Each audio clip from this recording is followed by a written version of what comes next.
Today we're going to talk about spherical mirrors. So spherical mirrors, there's two types.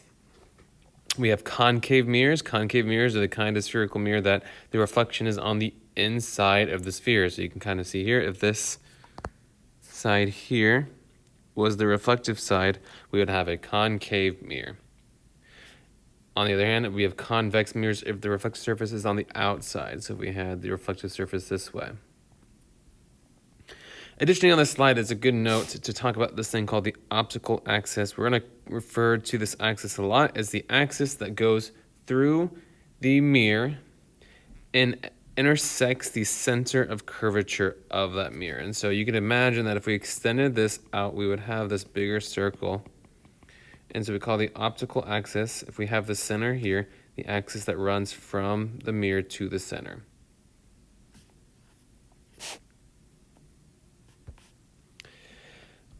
So we have some concepts with light in these spherical mirrors. A couple things. We know that if light rays that are parallel to the optical axis, so we have parallel rays, when they bounce off the mirror, they're going to intersect through this point here. Every single one. These lines that are here are going to bounce off the mirror and intersect there.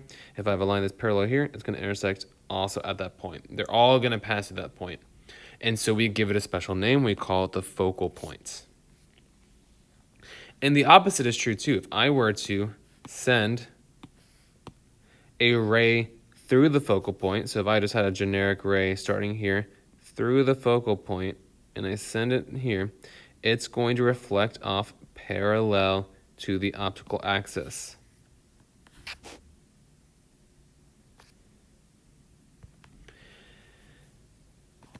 Additionally, we can see this here. With convex mirrors, it's a little different, but it's along the same idea. If I have a parallel ray, it's not going to go through the focal point because if you can see here, if we extend this circle out, we get this bigger circle, which is a very bad circle, but you can kind of see the center here. We have the focal point here. The focal point is behind the mirror. There's no way that the light rays are going to get there because it's behind the mirror. The mirror prevents the light rays from getting there. But if we draw the line between the intersection points of the light ray in the mirror and the focal point, we get this dashed line. What we do know is whenever this parallel line reflects, it's going to follow that path. It's going to follow the line that intersects the focal point. It's going to reflect directly away from the focal point. And so we saw that for concave mirrors, the parallel lines go directly towards the focal point. For convex mirrors, these light rays are going to reflect directly away from the focal points. Either way, they're going to reflect along the same line that the focal line is on. Additionally, if I had some line that was directed at an angle towards the focal point, so even though I'm not going to actually hit the focal point, if I have some vector this way that's directed towards that focal point, if I extended the line, I would hit it, then I know that this line is going to reflect parallel to the optical axis. Additionally, we have an equation here. It's less of an equation. It's more of just a concept. The focal length, the focal point, is always half of the radius. And so, again, if I extended the circle out, you could see the radius is particularly about there. And we would know that this distance here and this distance here are equivalents because f is half of the distance of the radius. And so it's actually probably a pretty bad drawing. This circle should probably be a little bit bigger in order to make that equivalent. So this would be the radius r. This whole distance here is r, and so the distance f is half of that. So this slide, I'll read through it real quick. These are our ray tracing rules. We talked about before when we did the mirrors that we're going to be doing ray tracing. And I should make a note right now as you're going through these notes and you're going through that mirror one. It is very important that you actually do the ray tracing for this exam. This test that's coming up, not the exam, but the test that's coming up, it'll be next week. You will have a free response on it. Even if you're online, you will have to do a free response for me. You will have to sketch something on your paper, even if it's notebook paper. You'll have to sketch something for me. You'll have to sketch ray tracing for me. Okay. And so I need you to make sure you practice this so that you can actually do it. It'll be worth probably 25 points. It should be easy because these are not hard things to do. The ray tracing, once you've done it a couple times, it's pretty straightforward. It's the same process every time. It should be kind of a free 25 points, but you got to do it, and you got to know how to ray trace. So make sure you're practicing with me. Make sure you're actually taking the notes over it. You're not just skipping this because you're like, oh, it's a picture, and we won't have to do that. You will this time. It won't just be a multiple choice problem. We'll have free response, and I'll give more info on how that free response will happen virtually when we get closer to the exam. But yeah, you'll have to be ready for that. So some of our rules for ray tracing. We already talked about this. If we have a line that's parallel to the optical axis, it's going to go to the focal point. In the reverse, if we're going for the focal point, we're going to reflect parallel to the optical axis. Additionally, if we have a ray traveling along a line that goes through the center of curvature, it's going to be reflected back along the same line. And we'll see that in the next picture. Lastly, if we have a line that strikes the vertex of the spherical mirror, which is the vertex being the intersection between the optical axis and the mirror. This is our vertex here. Then it's going to reflect symmetrically. So if we have a line that hits that, it's going to reflect symmetrically. It's just going to follow the law of reflection. In reality, all the lines are following the law of reflection, but because we're hitting at different angles, our axis is at a different spot. So there you go. So make sure you copy this down. You'll have to pause the video, copy these down. Here's what those look like in order. The first one is the parallel line. If it's parallel, it's going to reflect through the focal point right here.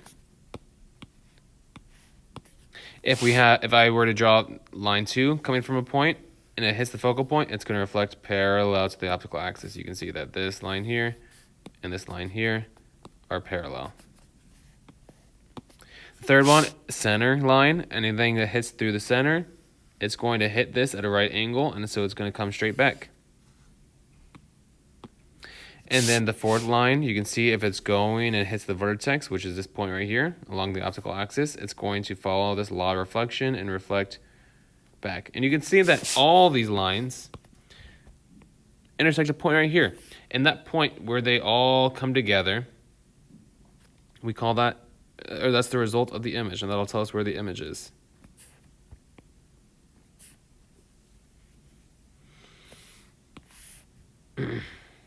Okay. Additionally, here's a convex mirror.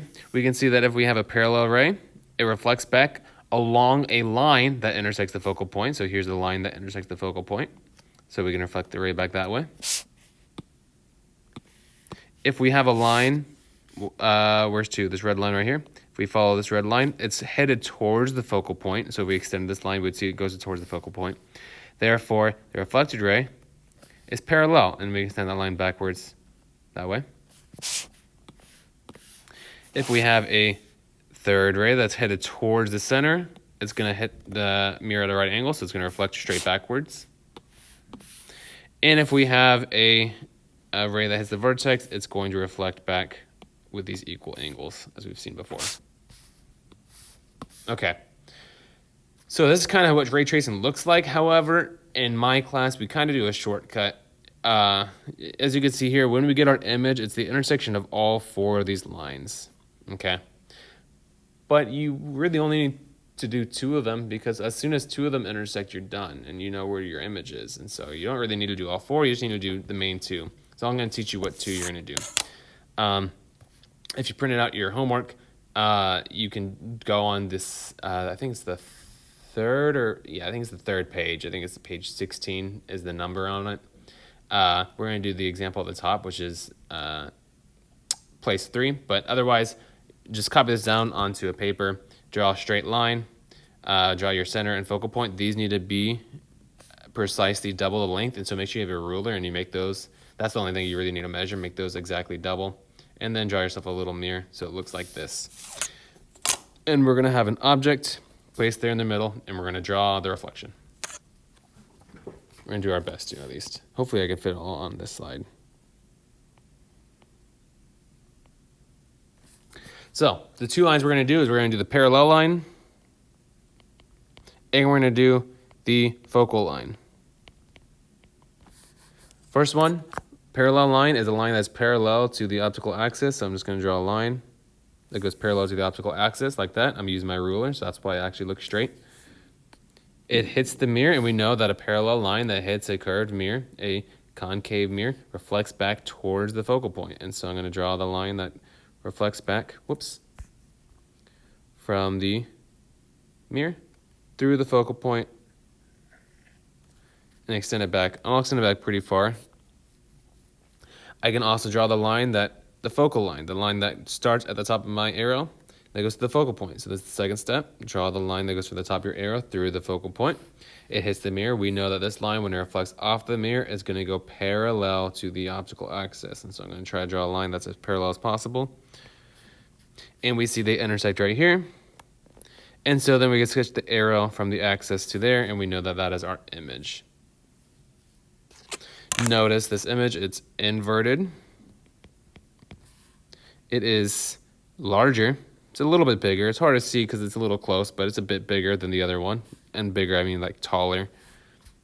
And then lastly, I'm going to go ahead and tell you this is a real image because these light rays actually converge. And that's the definition of a real image, which we'll look at in a second. So this image, and this was our object. This is what we started with. Let's do the same thing, but let's do a convex mirror. Same process, start with a parallel line, and then we'll do a focal line. So parallel line, start at the top of the arrow, and we draw a line that's parallel to the optical axis. It's going to hit the mirror, and it's going to reflect off in a line that's directed directly away from the focal line. And so I can't really show you because my ruler is not, in my iPad. But I'm aligning my ruler with this point right here in the focal line. And so I'm aligning the ruler so it looks over both those points. And then I'm extending the line directly away from it. And I'm also going to dash this line coming in because the image is actually going to end up being behind the mirror. And so I'm going to need that line on the other side of the mirror. You actually don't have to dash it if you don't want to, but it might be useful to go ahead and dash it. It's up to you. Let me draw the other ray. The other ray is the focal line. So it's the line that goes directly from here towards the focal point. So I'm going to put my ruler between those 2 points, the 2 green ones.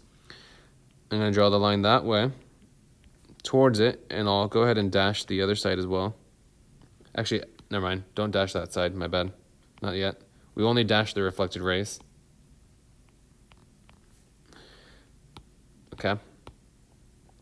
And then we know that this line, that the focal line always reflects parallel. So I'll keep my line as parallel as possible. It won't be perfect because no one here is perfect, but we can do it as best possible. And then that line is what we're going to extend back. We always extend the reflected ray. So this is my reflected ray here. This one, and then this one's my reflected ray for the other one. So that's why we're extending those 2 lines. And you can see the image. Here's the intersection, and so our image is behind it. You can see that this is an upright image, so it's not flipped upside down. You can see it's a little smaller or reduced, and it's a virtual image. Why is it virtual? Because this is behind the mirror.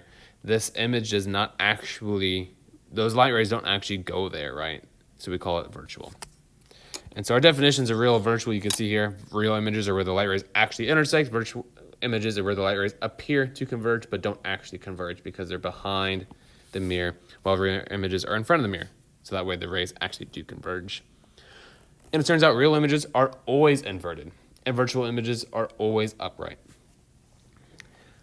We talked about plane mirrors last time. Plane mirrors give you virtual images. We saw here today convex mirrors give us virtual images, and we saw that concave mirrors gave us that real image. However, there is a particular point where a concave mirror can give us a virtual image, and we'll discuss that here in a second. So if you see here, concave mirrors are a little bit weird. There's a few different cases depending on where your object is. If your object is behind C, if it's at C, if it's between C and F, at F, or case 5 where it's between F and the mirror. If you look at all those different places, it can be, we get a bunch of different answers of what the results of images look like, you can just see them here. Main idea is that for cases 1, 2, and 3, you can see that they're all real and inverted. We always get a real and inverted image if we're behind the focal point. Okay. The only differences are the sizes and where the locations are, which you can do your ray tracing to figure out. You don't necessarily need to memorize these things. You can do your ray tracing to figure out where the image is. When you are at the focal point, this is one you just need to know. It's not necessarily the easiest to understand the drawings, although I would encourage you to maybe look up the derivations for the ray tracing for these. And you'll see it on the homework as well. We'll do one at the focal point. But the object is located at the focal point, then there is no image. And then the ray tracing for case 5 is also a little tricky, but with the rules, you should be able to do it. If you are between F and the mirror, you will actually get a virtual image. You'll see that any light rays here, if we try to draw some of these rays, let me do it in blue. I can do it real quick. Parallel ray goes through the focal point, and then if I have a focal ray, which is going this way, then you can see that these rays actually don't converge. They're going away from each other. They're diverging now. But if we extended them beyond the mirror, we would see that these do converge somewhere over here. It's kind of off screen, but you can see that they do converge. So we'll also extend the rays behind the mirror.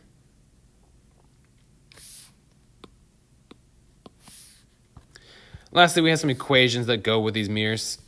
Okay, sorry. Here we go.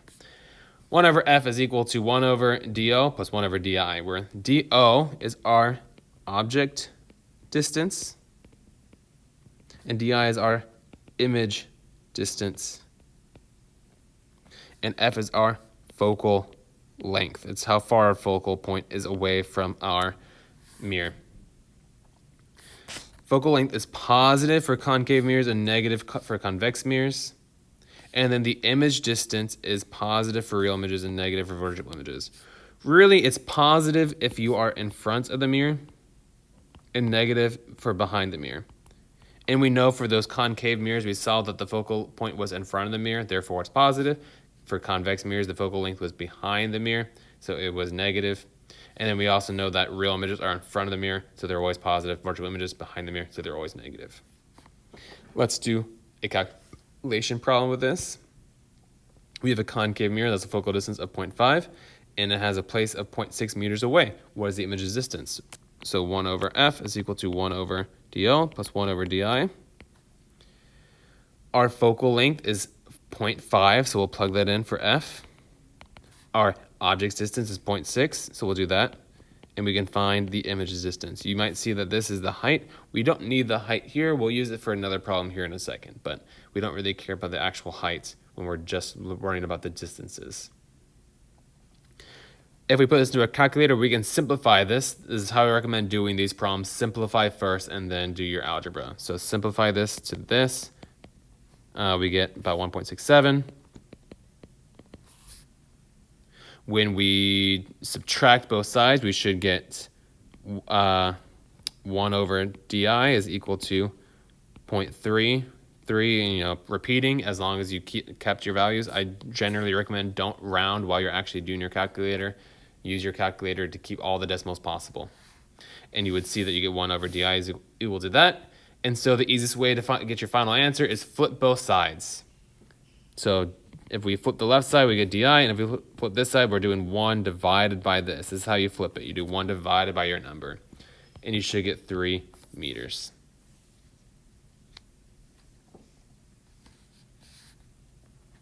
All right.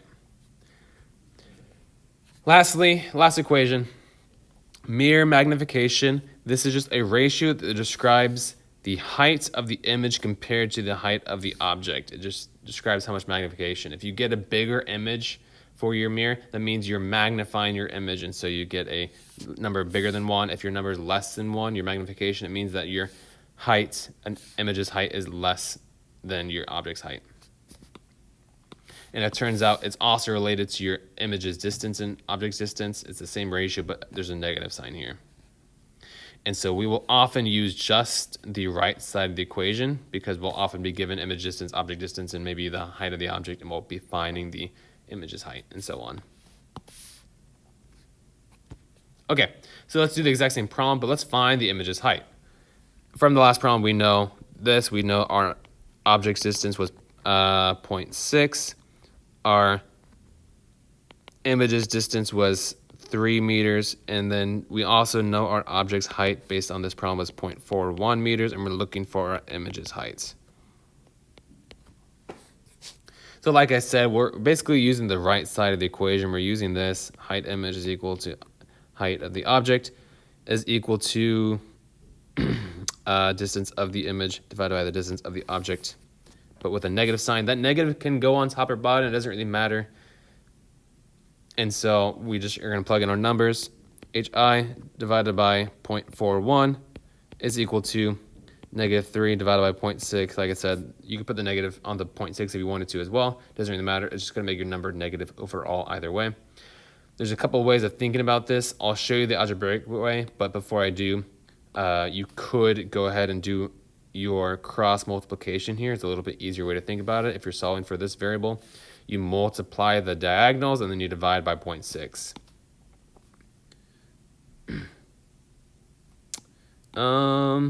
But what we'll do instead is we'll do the algebra. And so what we'll actually do is we'll simplify this side by doing -3 divided by 0.6. And you get -5. And then we multiply both sides by 0.41. And you should get -2.05 meters. And that would be our object's height. And you might ask, why do we have a negative HI? Well, it's because our height is flipped. We have an inverted image. With that, you should be able to complete the homework assignment. Let me know if you have any questions. Have a good day.